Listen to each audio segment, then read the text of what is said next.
Welcome to TS9 Telugu news. స్థానిక సంస్థల ఎన్నికల పోరు దగ్గర పడుతుండటంతో గెలుస్తామో లేదో అనే సర్పంచ్ అభ్యర్థుల గుండెల్లో వణుకు పుడుతోంది.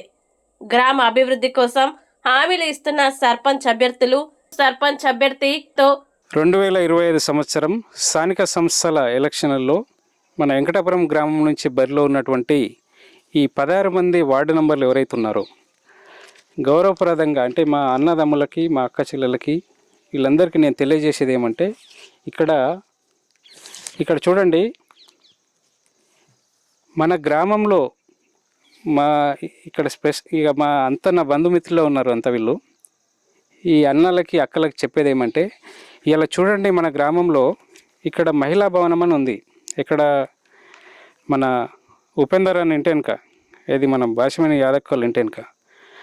అంటే ఆ భవనాన్ని ఏదైతే ఇంజనీరింగ్ ప్లాన్ పైనుంచి వచ్చిందో ఆ ఇంజనీరింగ్ ప్లాన్ ప్రకారం కట్టిర్రా అంటే ఆ కట్టినప్పుడు ఎలాంటి వసతులు ఉండాలి? అలా విద్యుత్ వసతి, అంటే కరెంటు వసతి, శానిటేషన్ వసతి, టాయిలెట్ ఇవన్నీ ఉండాలి.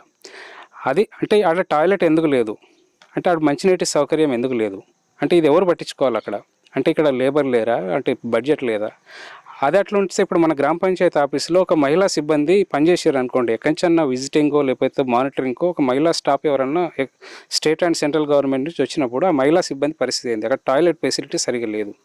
ఇప్పుడు అక్కడ నేను ఇక్కడ ఏది ఐకేపీ భవనం అని చెప్పాను. ఇప్పుడు స్కూల్లో కూడా హైజీన్తో శానిటేషన్ లేదు. అంటే ఈ టాయిలెట్ ఫెసిలిటీ ఎందుకు లేదు? ఇప్పుడు చూడండి, ఇక్కడ వెంకటపురం గ్రామంలో లైబ్రరీ అని దాదాపు ఒక 15 సంవత్సరాల క్రితము ఆ లైబ్రరీని మొదలుపెట్టారు. ఇప్పటికి గడుతూనే ఉన్నారు.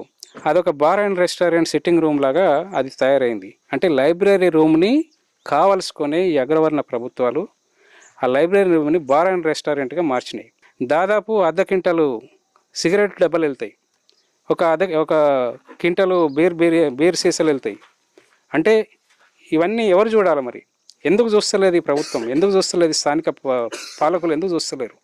సో ఇట్లనే అక్కడన్నా మన మసీద్ దగ్గర కానీ ఇంకా ఇట్లాంటి ప్రభుత్వ స్థలాలలో అంటే ఈ ప్రభుత్వ భవనాలలో వీటి మేనేజ్మెంట్ ఎవరు బాధ్యత తీసుకోవాలి? ఎందుకు తీసుకోవట్లేదు? సో అందుకనే నేను ప్రత్యేకంగా స్పష్టంగా ఇప్పుడు మన మధ్యలో పోరాటం కాదు, ఇది మన గ్రామాభివృద్ధి కోసం పోరాటం.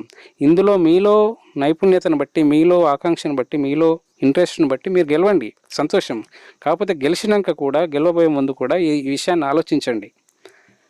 సో ఆలోచించాలని నేను ప్రత్యేకంగా కోరుకుంటున్నా. అంటే నేను చాలా ఉదాహరణలు ఇవ్వాలనుకుంటున్నా, కాకపోతే అన్నిటినీ మరీ ప్రత్యేకంగా ఇవ్వాల్సిన అవసరం లేదు.